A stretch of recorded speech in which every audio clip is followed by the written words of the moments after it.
It is time for another episode of the Cultural Hall.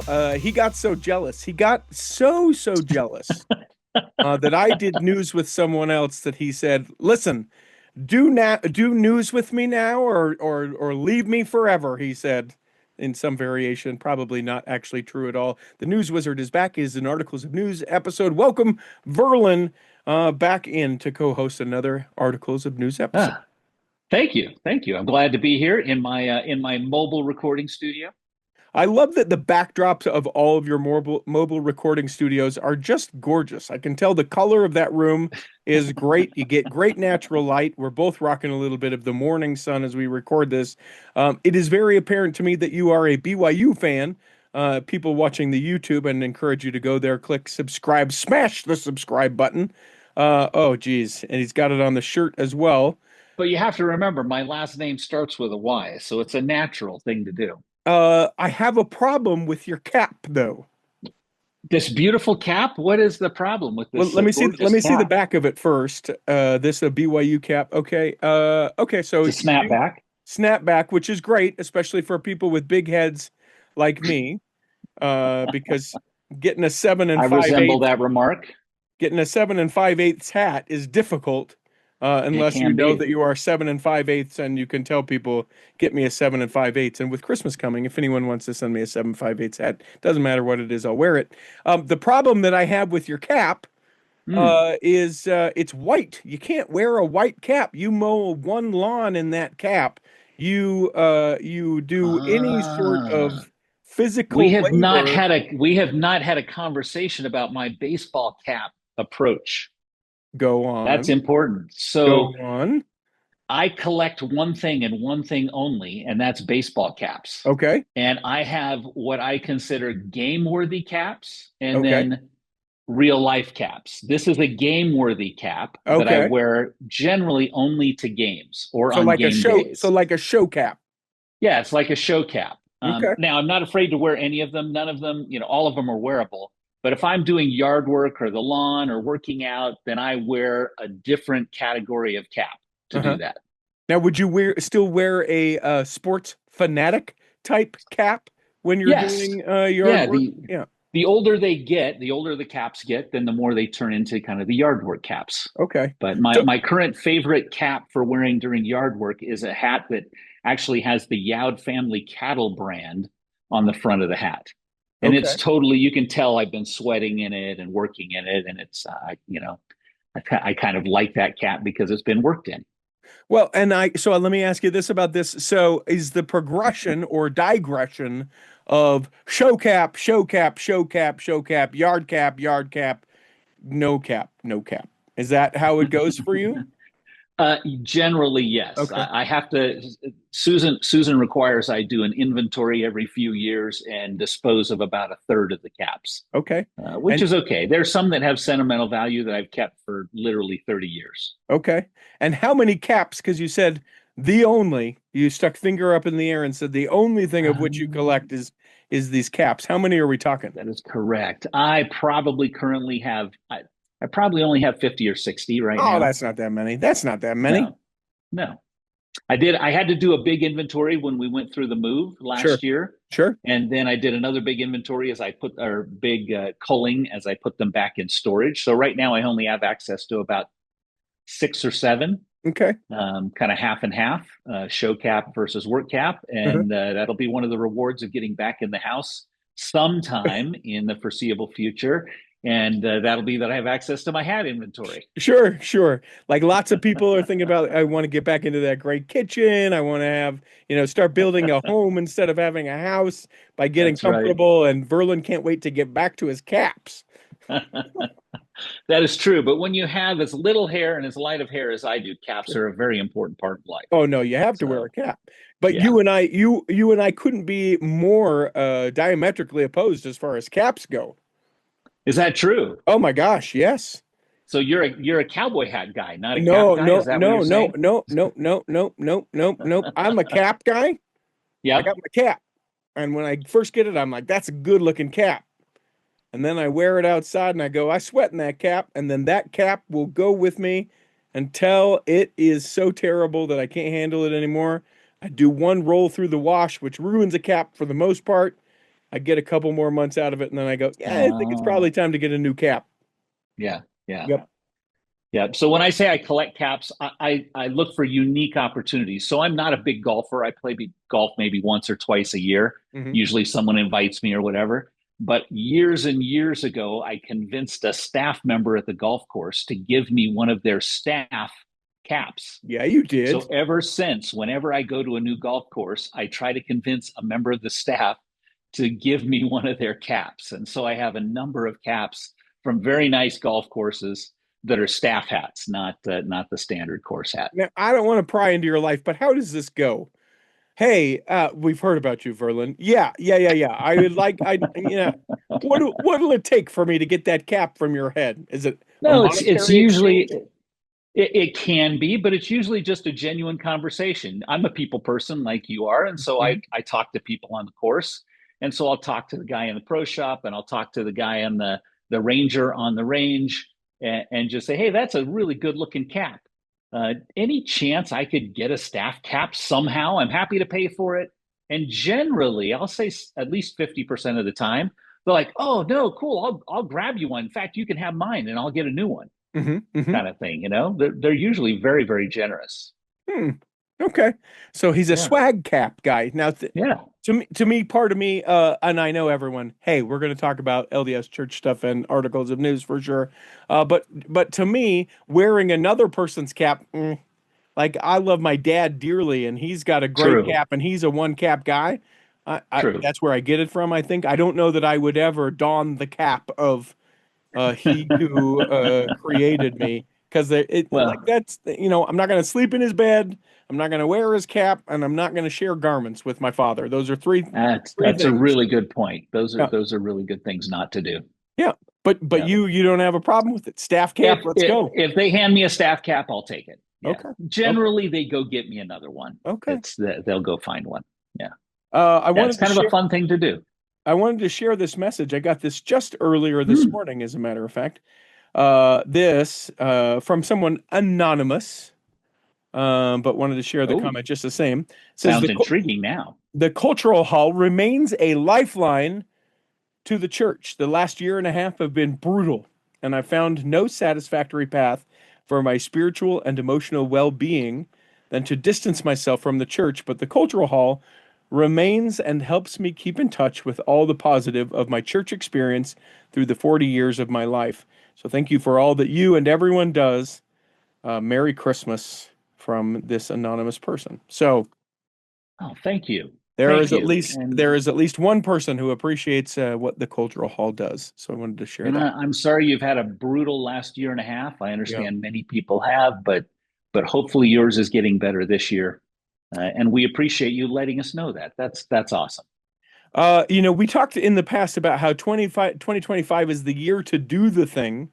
2026, are we looking towards anything, a mantra of 2026 for You you? know, I think I'm going to continue to try to do the thing. I Sure, see sure. some potential changes ahead. We shall Okay. see. But I need to pick a mantra for this next year. Last year, I just picked your mantra. So Yep. have you come up with something for 2026? Well, that's basically what I'm going to try and get you to rally behind. Are you ready for this?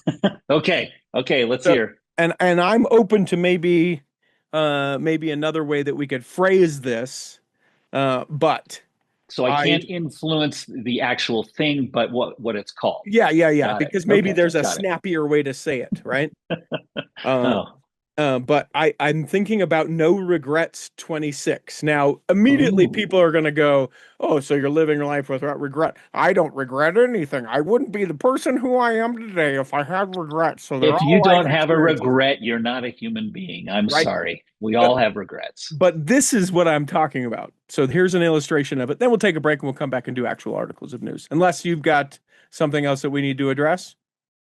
Nope, don't want to frustrate myself or anyone else associated with the new house any further. I also got a message from your wife. Your wife and I are now connected, and that's not a joke. Oh, And I was flattered to hear from her. So I'm excited about that. Okay, so no regrets. This is what I mean by no regrets. I want you to, and this is the collective you, not just the specific Verlin you. I want you to think about a thing in your life that has transpired. Oh, he's put it on the cap backwards now. We know I he's gotta thinking. think. Heck, you I know gotta what? think. Hold pause. People need to look at this. You look better with the cap backwards. Not that it's not a good looking cap. Most people don't look good with a backwards cap. You look good. You You look think good. so? Yes. Well, Yes. thank you. Yes. You look I'm good. now flattered. I'm gonna turn red. It's Yeah. hard to embarrass me, but that was very nice of you to Okay, say. so here's the no regrets thing. So Okay, as I look at the scope of my life, there are things that I have done or not done that I wish I would have done differently. sure. And in 2026, I'm going to try and correct as many of those things or do the thing so that I don't have the regret. So let me give you a couple of examples. One, when I lived in East Cleveland, serving my mission, I had the unique opportunity where I served in an area, went away, and then got to come back and serve in the exact Oh, same area, which was yep. incredible. Got to hit the ground running, knew all the people. People Rare were excited to have privilege. me back, right? It was incredible. Yeah, yeah. And there was a guy who was he might have been the bishop, but maybe he was just in the bishopric of the ward when I saw him just before I left my mission, because I sort of went around and wanted to say goodbye to everyone. Huge part of my life. Oh, you did Uh, the departure tour. yeah, he said Okay. something to me where he said, you know, the work hasn't been the same since you left. You know, no other elder has been like the excitement, the thing that you brought to the ward. You know, no Mm-hmm. one, and in a very like prideful, like ignorant kind of thing. I said, well, that's what I like to hear. And so in 2026, I am going to track down that guy and I am going to have a conversation with him where I say, you know what? This has haunted me for 30, almost 30 years. I am sorry that I said that. I certainly didn't mean it, but it came out and it has stuck with me since the time of me saying it, 25 years ago or whatever. Now, I'm going to make a prediction in that case. Okay. I'm gonna make a prediction. I'm gonna give it a 50% chance he's not gonna remember the discussion at all. Oh, no, I'm sure he does not. Okay. And then I'm gonna give it a 75% chance that if he did remember it, that he didn't take it that way as prideful at all. Sure. But I did, and that's what the thing is. So Yeah. I'll give you another example. Yeah, good Longtime point. listeners of the Cultural Hall will remember DJ Rob. I didn't know he was a DJ, but turns out Yeah. he is. Yeah. He asked me to be one of his groomsmen at his wedding, Wow. which meant that I got to be one of the people that delivered a toast. And at the time, I was married to my first wife, which, for anyone Mm-hmm. that doesn't know, that was not a fun experience. And going to his reception was also not a fun experience because of her sort of uh, Oh. and Hmm. her attitude towards social things. Or I don't, Okay. I, I'm being honest, I don't know why she didn't. But also that day, I was on set for Saints and Soldiers for my small cameo in the movie Saints and Soldiers. And so the window of opportunity when I should have delivered a toast for DJ Rob, I missed it Hmm. because I didn't get there until much later. And I have always regretted that I didn't get to give him a toast because, it wasn't the time or anything like that once I got there. Yeah. Yeah. Yeah. So in 2026, I'm going to record and share the toast Nice. that I would have given at DJ Rob's wedding and other things like that.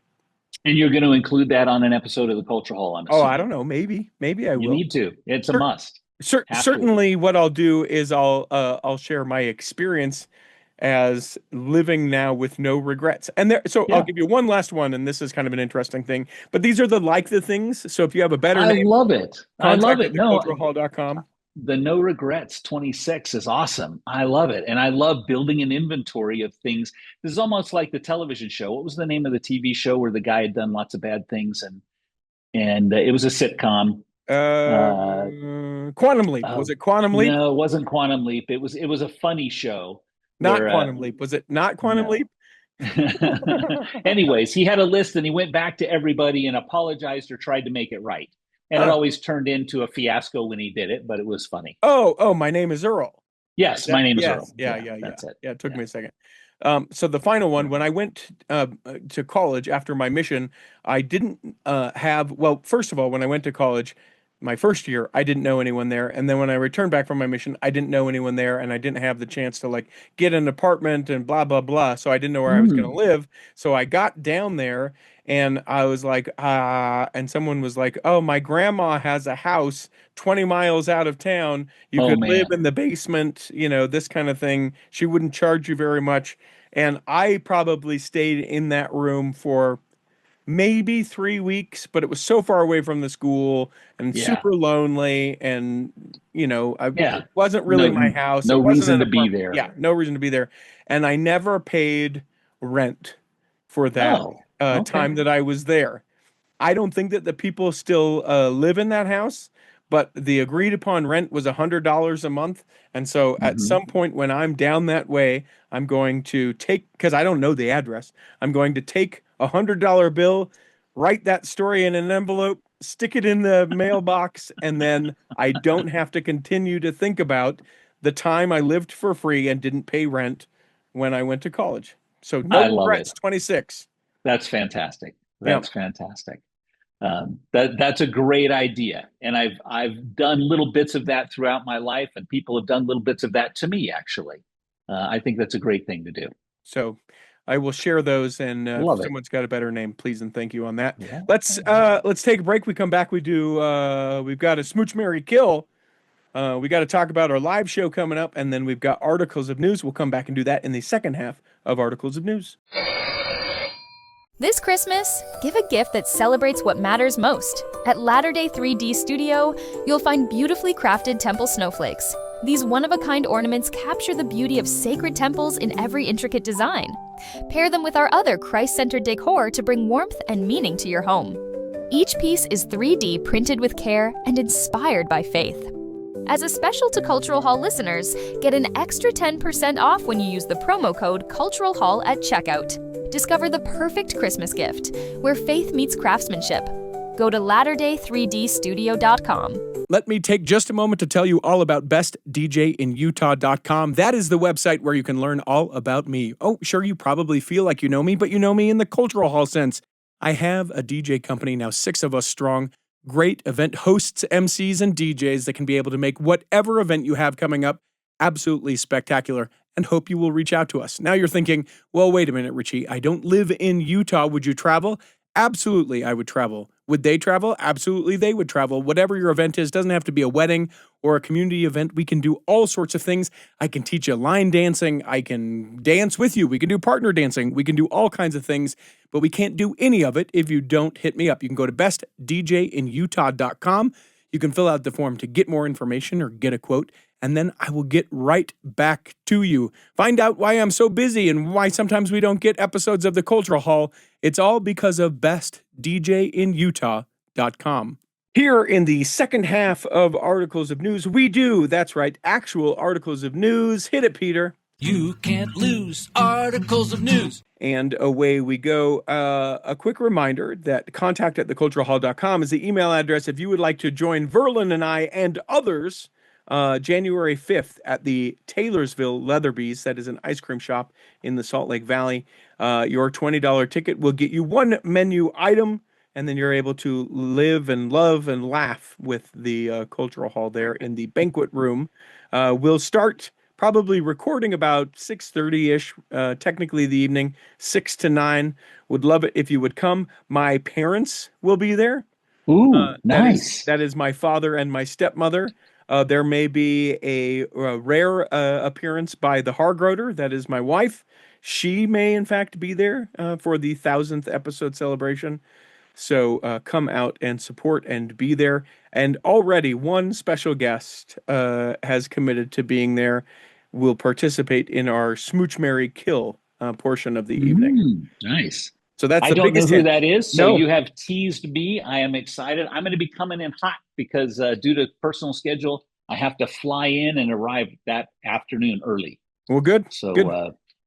So I'm likely going to come from the airport directly to Leatherby's and just spend the rest of the afternoon there. Oh yeah, you'll have that sweet airport stank on you. We're looking forward to that coming. That's Be able right. to enjoy that. Molly the Ash Ashton coming up from Arizona to be with us as well. Nice. So should be fun. Contact at theculturalhall.com. Send us that email if you want to come. Probably will sell out. So make sure that you sort of reserve It's definitely going to tickets. sell out. No question. Well, I mean, people, they get hot and heavy when we first announce it. And now, they kind of trickle in. But I just want Yeah, to make some sure. people, remember who our audience, there's some Sure. people that are always a little late. Yep. And so, hit the tickets because you're going to lose out. Yeah. It will be an experience that will never be repeated. I can tell you that much. Only because no experiences are ever repeated. But listen, don't look too far into that. That's sort of what leads me now to the first story that I want to talk about is statistics and the church and statistics in general. I think they are hilarious. Whenever people will quote statistics to me, and this is where it comes from. So people that don't know, I come from radio, and radio was great because what you tried to do, you'd get ratings. And what you would try to do is find the best rating that you could so that you could tell the people that would invest in you, we're number one. Now, it was great if you were number one overall, right? You could just say, we're the number one listened to radio station, right? But that's only one radio station, and not everywhere I worked was like that. So then you'd start to parse it down, and you would say things like, we're number one 18 to 49. And then if that weren't the case, it's we're number one men 18 to 49. Like you would just narrowly. We're the number one multi-host show for males between 18 and 49. Exactly. Yeah. We're the number one local show between 18 and 25. Like you just start to get all these things.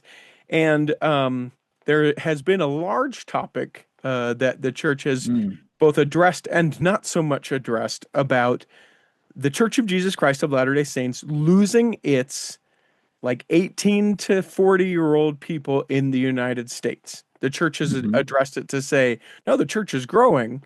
That age range within the church bucking the trend. But I think that if I understand in this latest story from Flunking Sainthood, which is Jana Reese, talks about hey, yeah, the church as a whole growing in this segment. The church in the United States, that is not the case. And anecdotally, as I sit in my ward, there is, we go 22, 23, 24, and then there is a gap from 25 until me. And there's maybe a family that fits into that. There are a small handful of people that are around my age, and then it is 65 plus for days. Part of that's where I live, but I see that in a number of demographics of your congregations. neighborhood. Yes. Yeah. Yep. Yeah. So our ward covers a pretty large swath and a pretty varied set of demographics, and I can't think of any group that is not represented. There is intentionally one group not represented because in our stake they organized what they call a young married student ward. If you have at least one member, either the husband or wife is a full-time student, and you have children that are under the age of 11, then you have the option to go to this ward. Sure. And so it's literally all young families. So that's kind of pulled out of all of the other wards in the stake. But other than that, we have a very wide swath of ages in the ward. But would you say that there are as many as there were? This article talks about, 2014 to 2015, and then into 2020, even as far and recent as 2024, that there's a, 30 to 40% decline, especially in those ages, but just in general within the church here in the United States specifically. Yeah. So a couple of key points to make here. Number one, yes, it's a reality. That is happening. The article that you're referencing made a point of emphasizing that the church is not addressing this in any real way, that they kind of talking past it. I will tell you at local and regional levels, that is not the case. Okay. We talk about this in our ward, in our stake, in our coordinating council. They talk about this particular issue regularly, so that it's not that it's not being talked about. Number two point is, it's absolutely true that it's happening in our church. Mhm. But it's absolutely true that it's happening in literally every other religious denomination Sure. in the United States currently. Mhm. So it's not that we're in a trend of our own.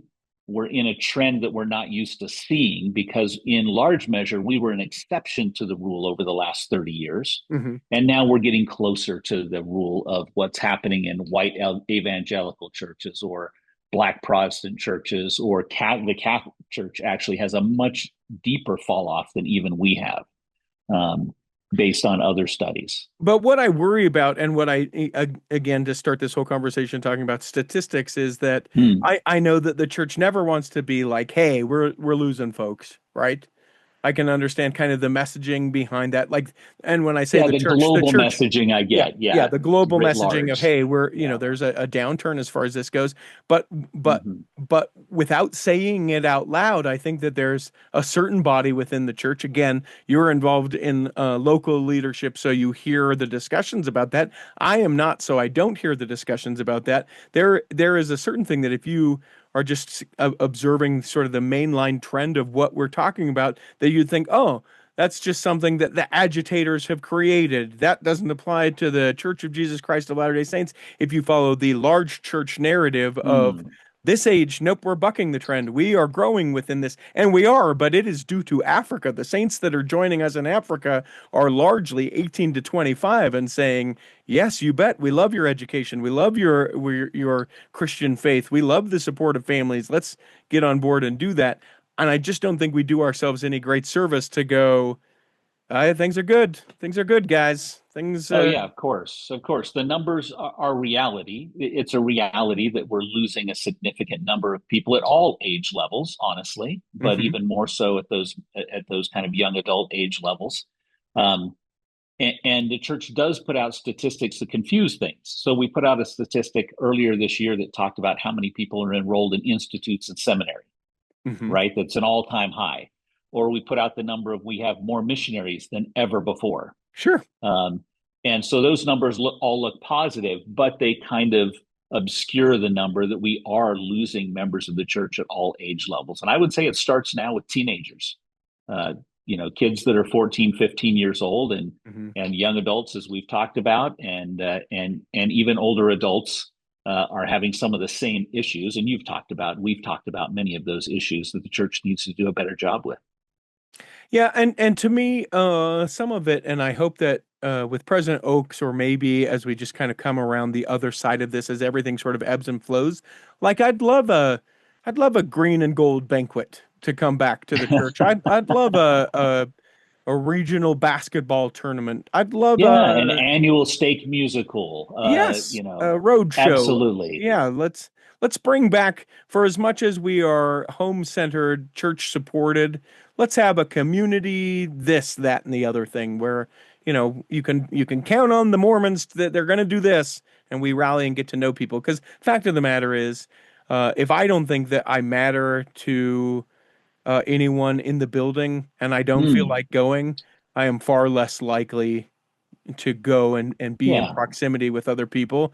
And you get a few months or a few weeks even of not being in proximity of other people, and very quickly it's not that, I don't believe in Joseph Smith, or that I don't believe in the Book of Mormon, or believe in Christ as my savior even, right? It just becomes sort of harder to do when I feel like what I'm doing matters, or that anyone would Yeah. care whether or not I did it. I think there's kind of two distinct groups of people that are finding themselves moving away from the church. I think we have to be real and recognize, and I think most do, that there's a group that are moving away because of either what I would call transparency in doctrine and church history reasons. Hmm. And there are those that are moving away because the church doesn't serve the same social purpose it served 30 years ago, Hmm. right? And I'm going to age myself dramatically here, but when I was a youngster, I went to church at three different meetings on Sunday, and it probably took a total of 5 hours, transportation included, maybe even 6 hours for all of that. And then I went to, my mom was in Relief Society, which met during the weekday. And I Hmm. went to Relief Society nursery for, however many hours, probably two hours or so. And then I went to primary a different day of the week. Mm-hmm. And then my whole week was filled with events. My father played early morning basketball with the elders quorum every morning at 5:30. I mean, Jeez. we had road shows, we had stake musicals, uh, we had fundraising events because we had our own budgets. I mean, the church consumed your life if you allowed it to. Hmm. And that's not the case anymore. The average today is a family who they're at church for 2 hours. The church is closer to them than it's ever been before. Primary is on that same day. Young men and young women's is on a weeknight with activity days, but it's not nearly the focus it used to be. People are a lot more involved in sports and drama and music and theater outside of church organized functions. Mm-hmm. And so, yes, the life in general is less church function than it's ever been before. Yeah.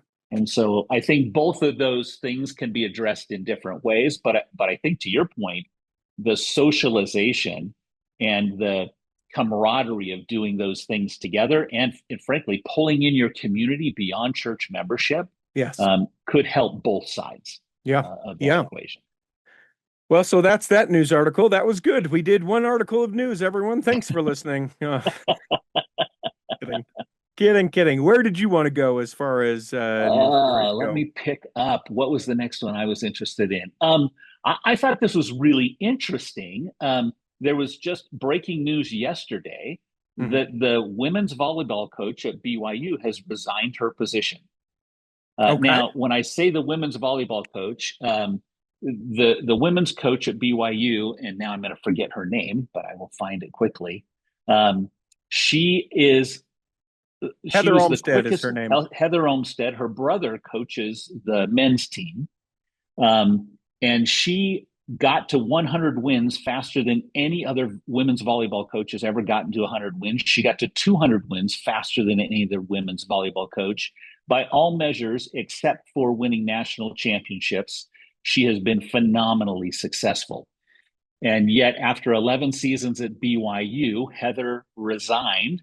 Mm-hmm. And the quote was, she's resigning to pursue new professional opportunities. So she got poached and she's going to a new school, and Crumble didn't offer her that Crumble money. That's what that is, right? Well, yeah. So the official story still is holding, and the school put out very complimentary statements about her and how valuable she's been and how wonderful she's been for the school. But the rumor mills, of course, are swirling dramatically. She had 3 players that transferred out with the transfer portal.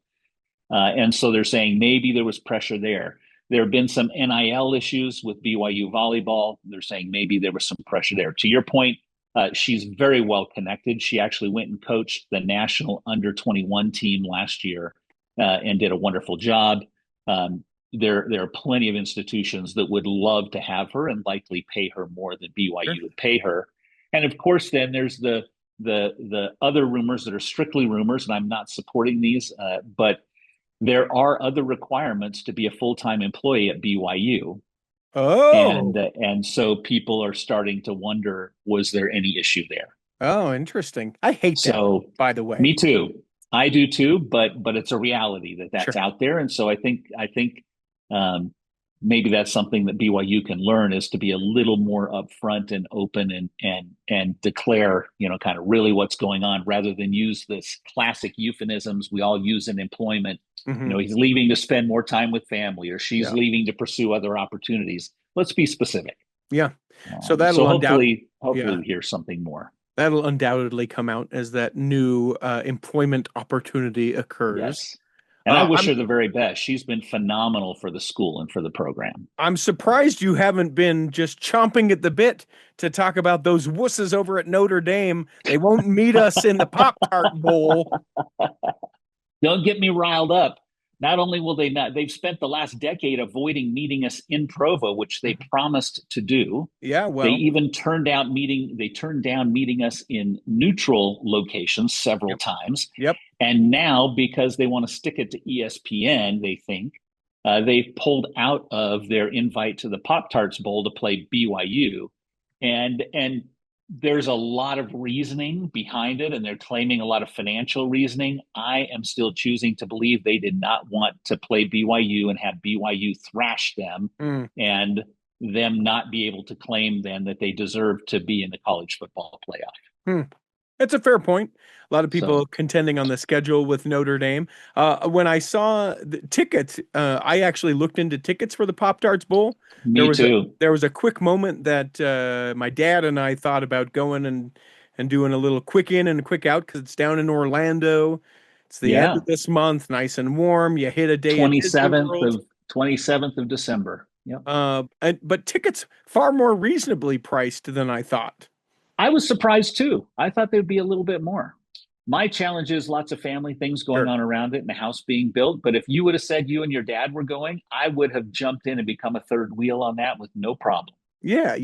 So maybe I'll go. I don't know. We talked about, I think maybe we did it in an Articles of News episode. I've never been to a Notre Dame game. Yeah. And if it doesn't go too much against your personal integrity, I've got a buddy, a previous guest of the Cultural Hall and high school friend, Professor Perrin, who teaches at Notre Dame, who has said, you want to come to a game, I'll get you a couple tickets, but you got to come. If you come to Notre Dame, you got to do the Thursday rally, the Friday rally, and then you have to go and watch the game on Saturday. So if you're not opposed to I'm that, all we may in do for it. that.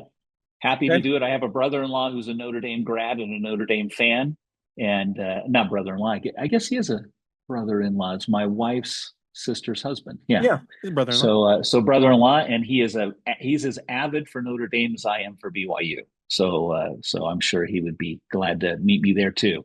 But to make the Mormon connection to that so that we can talk about it in this time, even though he no longer plays, but has since joined the Mormon church, we will slow clap Rudy during the game. Rudy. And people are like, Rudy. what? This isn't what's, and we're like, no, it is for us. We get to do this. That's right. The Tabernacle Choir, that is the Tabernacle Choir at Temple Square, performing at the Hollywood Bowl. This is incredible. Next June, this iconic place for bands. They yearn to one day perform there. The Tabernacle Choir, in celebration of their 100th year, which 1926 celebrates their 100th year, have said, hey, we're gonna go perform at the Hollywood Bowl in June. Tickets not yet on sale. I tried to do that to see maybe I would go out and do that, or like a great Christmas gift for someone, but not yet available. But they're bringing the whole thing. They're gonna play the Hollywood Bowl. That's awesome. And we have an avid listener of the Cultural Hall who is on the technical crew.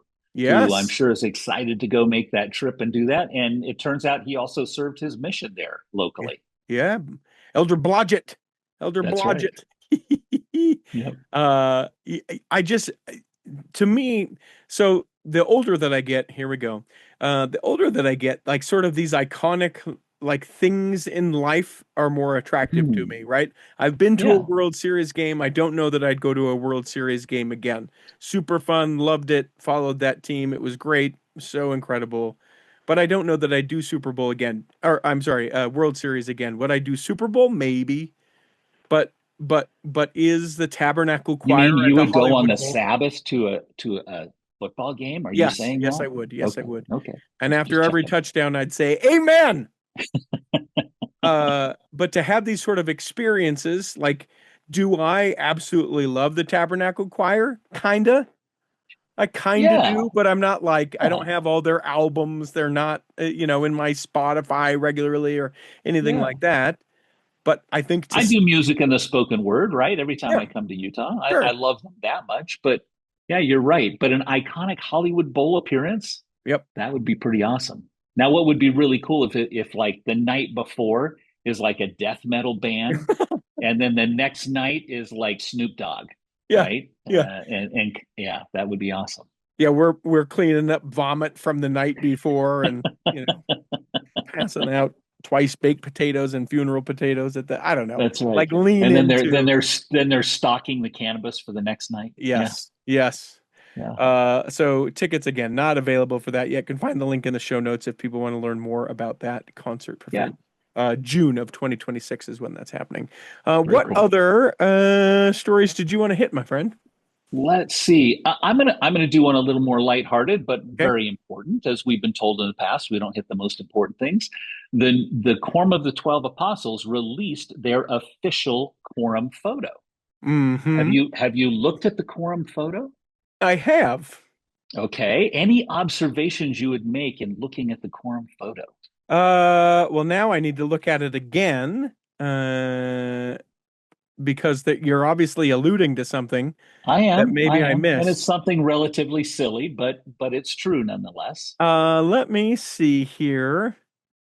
Uh, nope, you're It's gonna just not have their to help me. hairlines. It's so what I noticed, what has been the case for members of the Quorum of the 12 and generally most general authorities forever has been very conservative attire. And yes, they're still all dressed in suits and Okay. ties. Okay. Most are in gray suits. A couple are obviously in blue suits, which is Yeah. a very nice touch. Uh-huh. But the variety of ties is more of a variety than I've ever seen in a group of general authorities in any place previously. Hmm. So between reds and blues and paisleys and let's see, it's Elder Renland is wearing what appears to be a purple paisley tie, which is awesome. And so I just note that they're loosening up, as all puns intended, Uh-huh. on their tie choices a little bit, and that's nice.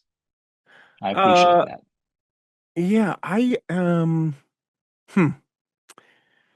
The thing that struck me as I saw the new photo is how close we are to President Bednar presidency. That's what I sort of noticed as I looked at it. As I was Mm-hmm. like, you got Elder Holland in front of him, Yep, you got Elder Eyring in front of him, and you got Elder Uchtdorf, but that's it. Because that's right. they are seated and or standing in the order that they were Seniority called, yeah, order. in Yeah, seniority. yeah, Uh, yeah. it, That is true. it's interesting to me. So as I've kind of been searching and then looking back, the one prior to this, their suit colors were actually far more bold. There was a couple that was a bright blue and one that was No, kind of okay. a fadey-ish gray. Um, Interesting to see. And it may mean nothing. Yeah, I just love those kinds of things. I tend to like to wear ties that are just not crazy different, but just a sure. little different. And so I appreciated that. In my heart of hearts, and I know this doesn't exist, but if I was the photographer for the church, I would Yeah. love it if there was one like that's like, all right, now one silly one.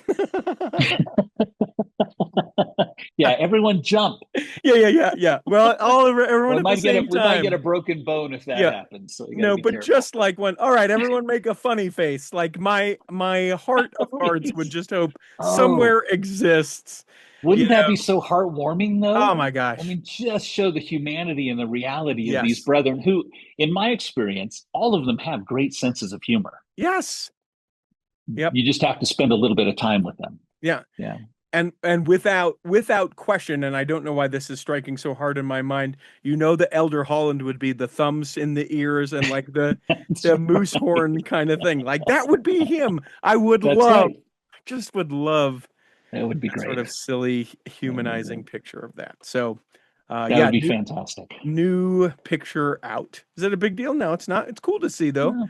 Yeah. Elder Yeah. Casse being part of it. This, we've talked about this story before. It's hit again. I have made the commitment sometime over the holidays. We're going to chat with these folks, but we've talked a lot about garments, the garment length. If I'm a 2XL, I can get the sleeveless ones, but that's about it at this point.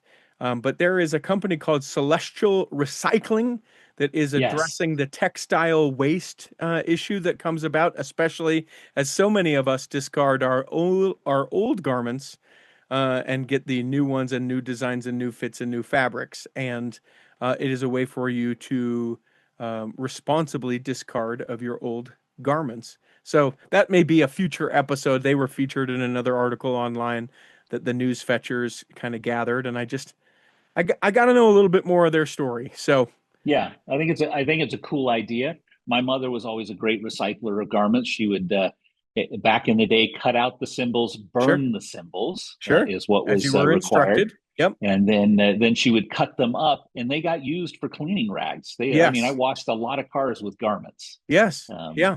and so yeah, I think it's a really cool, responsible way of helping in a way. I can remember one time with my grandparents, maternal grandparents, where they had just cut the symbols and disposed of them properly, but then hadn't bothered to cut the rest of it like sort of up.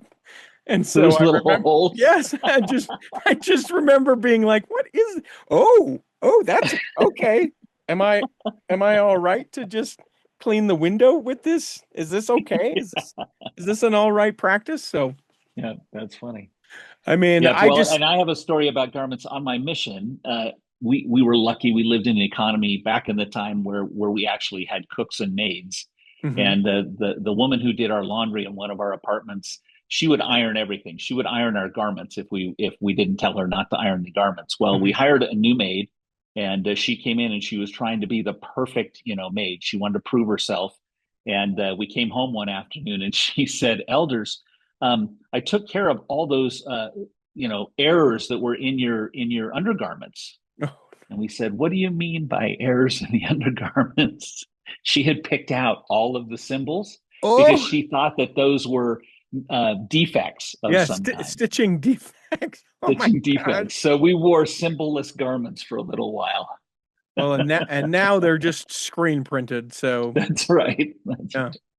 which Yeah. is an interesting thing that I don't feel like. I mean, we all sort of know that they exist, but but I don't know that we made a big a deal out of that. That's a significant deal. People It that is. It wear, is. the tight t-shirts or anything like that, like you would Yeah. know You could that see they the marks. You could. yes, Yeah. yeah. Yeah.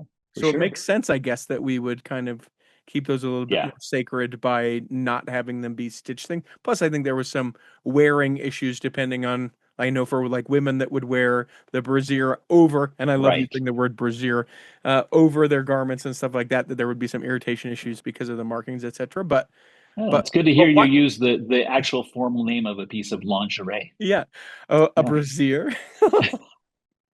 which always makes me think of Dairy Queen too, because you know how they're a Oh, yeah, that's brassiere. right. Yeah, Yeah, it's a brassiere. Yeah, yeah. exactly. Yeah. Well, again, I think the next step is we just have the symbols tattooed on us, right? Yes. And then we don't have Yeah. to, yeah. Then we don't Then got to we worry can about wear it. Yeah, whatever tank top we want. that's right. Would those tattoos be evil? I don't think so. I think we've gone away from saying that they're evil I in know. I'm general just making anyway. fun of it. Listen, you get Since a I have a tattoo, I'll wife get with a a tattoo. tattoo, I am not getting a tattoo. Not going What? to Your happen. wife did? Don't you love I your know wife? she did, and that's wonderful for her, and I love Yeah. her, and I've grown to Oh, not we've hate the tattoo. we've hit a nerve in the Yout household. There's a nerve. That's all right. Every couple has those things. That's Well, fine for her. Great all for her. good. It's She great gets for to her. make I her don't own need a choices. tattoo. Come on, Berlin, get a tattoo with I me. don't need I a think that's tattoo. great for you. You get your You own can have the choice. tattoo. Yeah, be Yeah. great. Yeah. Yeah. This was interesting. UN ambassadors celebrate service at the first ever Light the World dinner in Geneva, Switzerland, a Yeah. dinner that was hosted by the Church of Jesus Christ of Latter-day Saints with representatives from more than 40 nations gathered. There was UN ambassadors, representatives from other charitable organizations. They gathered. This is about 10 days ago or so from when we record this.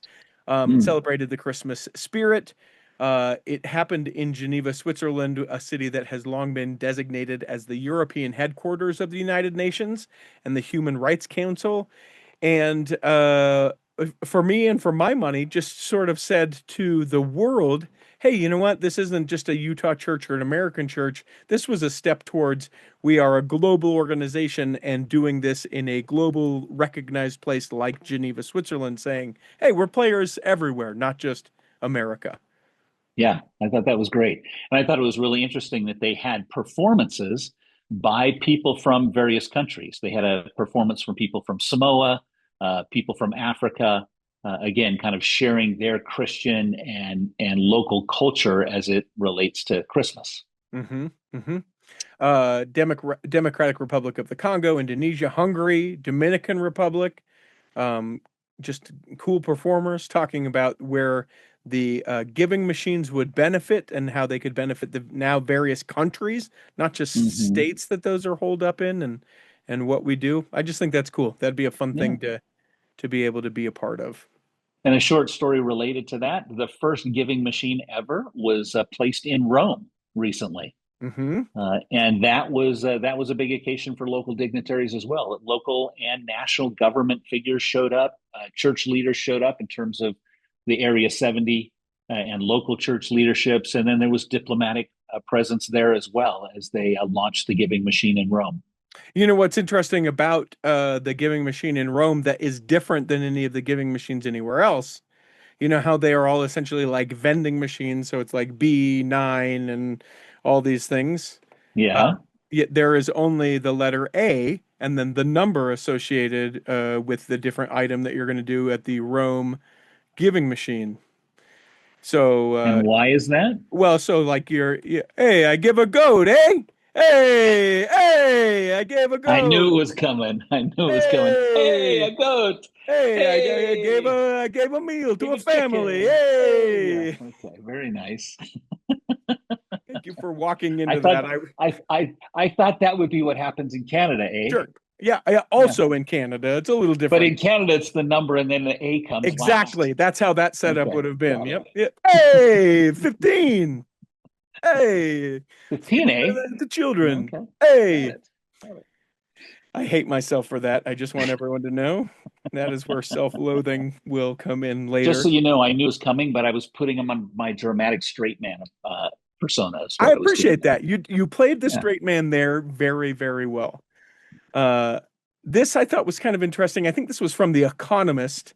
The headline, because what do you do in headlines but try and incite people? The No. American sect has come a long way from being the white people's church. Oh my gosh. And this telling the story about a Ghanaian high school student who joined the church just now 20 years ago. Um, Talking about how today Mormonism still has a smaller footprint in Ghana and in Africa than other sects, but rapidly growing. Between 2011 and 2021, the number of members in Africa has increased by 120%. We have talked at length about how the church has put in just millions upon millions, maybe reaching into the billions of dollars in the continent of Africa alone.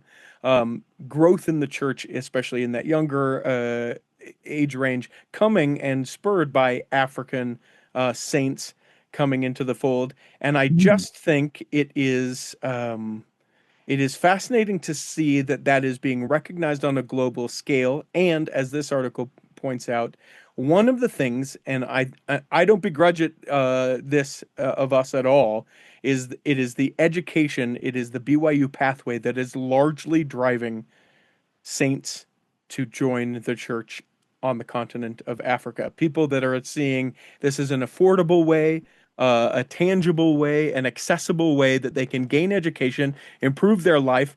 It's provided by the Church of Jesus Christ of Latter-day Saints, who then in turn comes and shepherds people and says, hey, we are great. This is who we are. This is what we believe. Would you like to be a part of it? But we don't say it's contingent upon your membership to get this education. That people are Hmm. saying, Hmm. what a phenomenal organization, with faith and truthfulness attached to it. We would love to be a part. Yes, and thank you.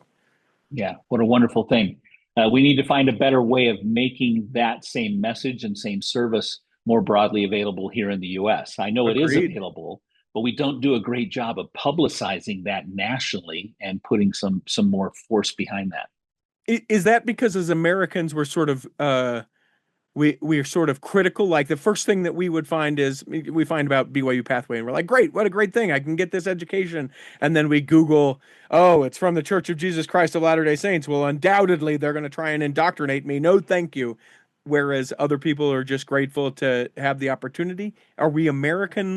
What's the deal, do you Maybe think? so. That could be the reaction to it. But I think the way you deal with that reaction is by plowing through and proving it's not the case. Yeah, agreed. So Agreed. let's. I think that would be a great thing to focus on as well. Plenty of people We here. have we do have to hit. We have kind of a tragic story that came out recently, Please. and I just heard about this today. But there's a member in Danbury, Connecticut, who went missing on December 1st, and he was discovered 7 days later, dead by a fisherman fishing in a local reservoir. And it was discovered that he had been killed in New York City. He's a taxi driver. Mm. He had commuted to work. He had been killed. The investigators have ruled it a homicide. It's still under investigation, but they did discover him a few days later. Brother Aurelio Elias Zunio Orbez was a respected LDS leader in Danbury, Connecticut, and the report describes him as a longtime active member and leader who served in the local congregation in missionary support roles and lots of ministering assignments. So our hearts go out to his family and friends and loved ones there in Danbury, Connecticut. Yeah, yeah. And then I know, kind of in closing, you definitely wanted to talk about the secret lives of Mormon wives because you hadn't had the opportunity to do so yet. What is the big deal? What's going on? What do we need to know? Well, I think the interesting conversation now that I find far more entertaining than the show itself is what it says about members of the church or what it says wrong about the members of the church. And the conversation now going on that I'm having actually with some of my friends about, well, they say they're members, but they're really not following the gospel. And then they talk about departing from the church and treat the church as if it's this, incredibly strict, regimented, really black and white and tough organization to be part of. And that's not the case either. Mm-hmm. So I love that it's forcing us to have these conversations with our friends, neighbors, and family about what is the reality of church and the spectrum of active believing members of the church versus what's portrayed in these reality shows. Well, and for me, it sets up, and you're sort of saying this is the idea of orthodoxy. Can you be like, if I don't go to the temple, but I do go to church, am I a member of the church? Or if I vehemently disagree with leadership regarding LGBTQ issues of the church or tithing or one of the main word of wisdom, right? If I do all the other things but don't find myself in agreement and or compliance with those particular things, what is the point, or at what point do I find myself not being a member of the Church of Jesus Christ of Latter-day Saints or being able to claim that? And that's a tough spot for people to wrestle. I've talked with several people that are like, listen, you want to be Mormon? You're a Mormon. We love it. We take everyone. And other people that are like, oh, no. It's got to well, be. I think this is the good thing. It's forcing us to think about the spectrum of belief, that we have a pretty broad tent.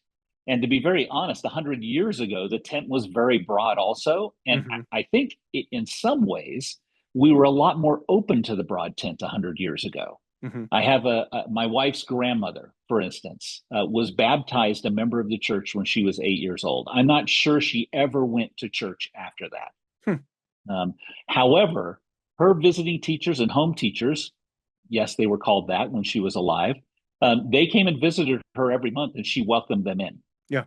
The deacons came every month on Fast Sunday to collect fast offerings, and she paid a generous fast offering.